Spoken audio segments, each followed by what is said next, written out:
Hello बच्चों, चलिए प्रश्न को पढ़ते हैं। प्रश्न में दिया हुआ है युगपत समीकरणों के युग्म 3x प्लस वाई माइनस 12 बराबर 0 तथा x माइनस 3y प्लस 6 बराबर 0 को ग्राफीय विधि से हल कीजिए तथा उस त्रिभुज का क्षेत्रफल भी ज्ञात कीजिए जो रेखाएं x अक्ष से बनाती है।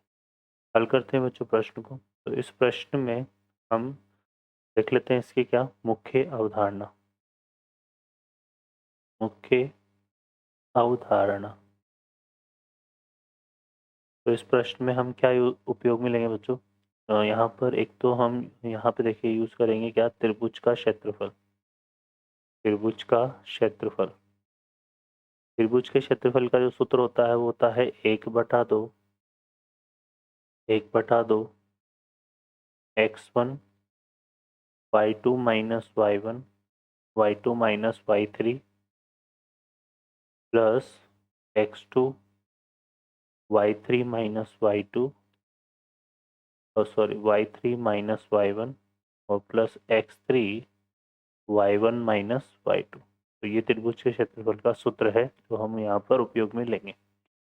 अब हम देखिए सबसे पहले तो प्रश्न में हमसे क्या बोला जा रहा है कि दो समीकरण हमें दी हुई है। पहली समीकरण है 3x प्लस वाई माइनस 12 बराबर 0 और दूसरी समीकरण है x माइनस 3y प्लस 6 बराबर 0। ठीक है, अब इन दोनों समीकरणों को पहले हमें ग्राफीय विधि से हल करना है। तो उसके लिए हम यहाँ पे क्या करते हैं, पहली जो समीकरण है, ये समीकरण 1 है और समीकरण 2। तो हम जो समीकरण 1 है इसमें हम क्या करेंगे, x बराबर 0 पुट कर रखते हैं तो y का मान हमें कितना मिलेगा, 12 मिल जाएगा, है ना। और जब हम y बराबर 0 रखेंगे तो x का मान हमें कितना मिल जाएगा यहाँ पे बच्चों, x का मान हमें मिल जाएगा यहाँ पर y बराबर 12 रखते हैं तो यहाँ पे है ना, x बराबर हमें मिल जाए, y बराबर 0 रखेंगे x बराबर 4 मिल जाएगा। ठीक है, और अगर हम इसमें x की जगह क्या रख दे, 3, है ना, x की जगह 3 रख दे तो y का मान भी कितना आ रहा है, 3 आ रहा है। ठीक है बच्चों, यहाँ पर अगर देखो तो x बराबर 3 रखो, यहाँ पे 3 3 9 हो गया, है ना, और 12 में से 9 गए तो 3, y का मान 3 आ रहा है। ठीक है, इसी तरह से समीकरण 2 में बात करें तो समीकरण 2 में क्या रखते हैं हम, x बराबर 0 तो y का मान कितना आ गया, y का मान आ जाएगा 2, है ना, y का मान कितना आएगा 2 और y बराबर 0 रखते हैं तो x का मान कितना आ रहा है, -6 और x बराबर यहाँ पर 3 रखते हैं तो हमें कितना मिलेगा, 6 और 3 9, 3 3 9, तो y का मान यहाँ पर भी 3 आ रहा है ना। ठीक है, अब इसका अगर हम ग्राफ बनाएं तो देखो यहाँ पे क्या हो रहा है बच्चों। ठीक है, पहली जो रेखा है उसमें हम क्या कर रहे हैं, x यहाँ पे हो जाएगा 0, एक तो x बराबर 0 और y बराबर 12, तो यहाँ ले लेते हैं y का मान 12।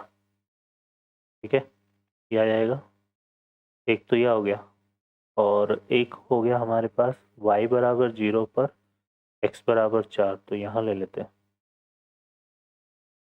यहाँ पे हम क्या ले लेते हैं 4। तो ये जो पहली रेखा है ना वो हमारी कुछ इस तरह से आएगी, वो आ जाएगी हमारी कुछ इस तरह से।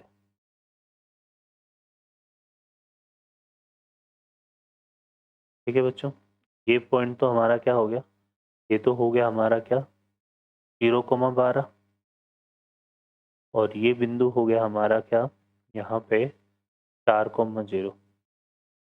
ठीक है, और दूसरी जो रेखा है वो है उसमें x बराबर 0 रखने पे y बराबर 2 आ रहा है, यहाँ ले लेते हैं, और x बराबर -6 आ रहा है बच्चों, है ना, कितना आ रहा है, -6।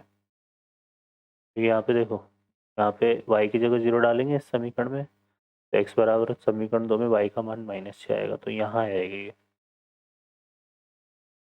ठीक है ना, इसको भी हम मिला देते हैं पहले। तो ये जो बिंदु है ये कितना हो गया, -6,0 और ये हो गया 0,2। अब देखो इस दोनों में हमने जब x बराबर 3 डाला तो y का मान 3 आ रहा है, मतलब ये 3,3 पे मिलेगी। तो यहाँ जहाँ ये मिल रही है, यहाँ पे ये कहाँ पे मिल रही है, यहाँ पर है ना, यहाँ पे 3 है और इधर भी कितना है 3, ये तो 2 हो गया, ये वाला तो कितना हो गया 2, और यहाँ हो गया 3। तो ये जो बिंदु है ये कौन सा बिंदु है बच्चों, 3,3, ठीक है ना। कौन सा बिंदु ये 3,3 है। तो इस तरह से ग्राफ विधि द्वारा हमने इसको हल कर लिया। अब ये तो इसका हल हो गया। अब हमें ये जो त्रिभुज बन रहा है दोनों एक्स अक्ष के द्वारा, और ये है ना, इसी की बोल रहा है वो, एक्स अक्ष के द्वारा जो त्रिभुज बन रहा है, तो इसको बिंदु ए ले लेते हैं, इसको बिंदु बी ले लेते हैं और इसको बिंदु सी, और इसका हमें क्षेत्रफल निकालना है। तो यहाँ से हम निकालते हैं त्रिभुज ए बी सी का क्षेत्रफल। तो क्या आ जाएगा, 1/2। देखो यहाँ से शुरू करते हैं, x1 में कितना ले रहा हूँ, यहाँ पे देखो एक इसको थोड़ा कंप्लीट करते हैं, इसको जो हमने मुख्य उदाहरण लिखी उसको।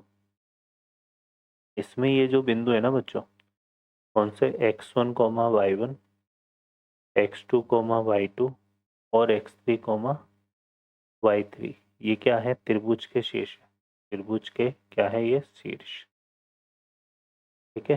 तो यहाँ पे हमारे पास जो त्रिभुज के शीर्ष है वो क्या है, वो है 3,3, इसको हम x1 y1 ले रहे हैं, -6,0 इसको x2 y2 ले रहे हो, और y ये जो है 4,0 इसको x3 y3 ले रहे। तो यहाँ से आएगा 3, क्या आएगा y2 y1, तो दोनों में y2 और y3, y2 y3 सॉरी, तो वो आ रहा है 0 -0, फिर प्लस, फिर आएगा x2 हमारे पास है -6, और यहाँ पे क्या आ रहा है, यहाँ से अगर हम देखेंगे तो ये मॉड नहीं है, नॉर्मल ब्रैकेट है,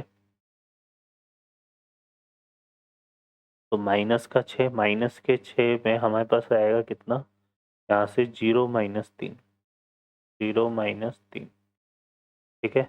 और फिर आएगा हमारे पास क्या, +4, और +4 में आएगा 3 -0, 3 -0, ठीक है। इसको हल करो तो ये वाला तो 0 हो गया, 0 -0 0, 0 × 3 0, और ये आएगा 6 × 18 और 4 × 12, है ना, 18 और 12 कितना हो गया बच्चों, 30। तो 30/2 आ रहा है, कितना आ रहा है ये, 30/2, 30/2 कितना होता है, 15।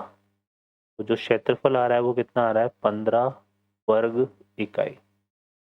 क्षेत्रफल हमें कितना प्राप्त हो रहा है, 15 वर्ग इकाई। तो ये हमारा इस त्रिभुज का क्या हो जाएगा, क्षेत्रफल। तो हमारा जो त्रिभुज का क्षेत्रफल हो जाएगा वो हो जाएगा बच्चों 15 वर्ग इकाई। और इन दोनों युगपत समीकरण का हमसे हल पूछा था, तो हल के लिए अगर हम बात करें तो दोनों युगपत समीकरणों का हमसे क्या पूछा था, हल। तो इनका जो हल आ रहा है वो 3 है ना, x बराबर 3 और y बराबर 3, ठीक है। तो ये जो है x बराबर 3 और y बराबर 3, वो क्या हो जाएगा, इन समीकरणों का हल हो जाएगा, ठीक है बच्चों। आशा करता हूँ आपको हल समझ में आया होगा। Best of luck, thank you.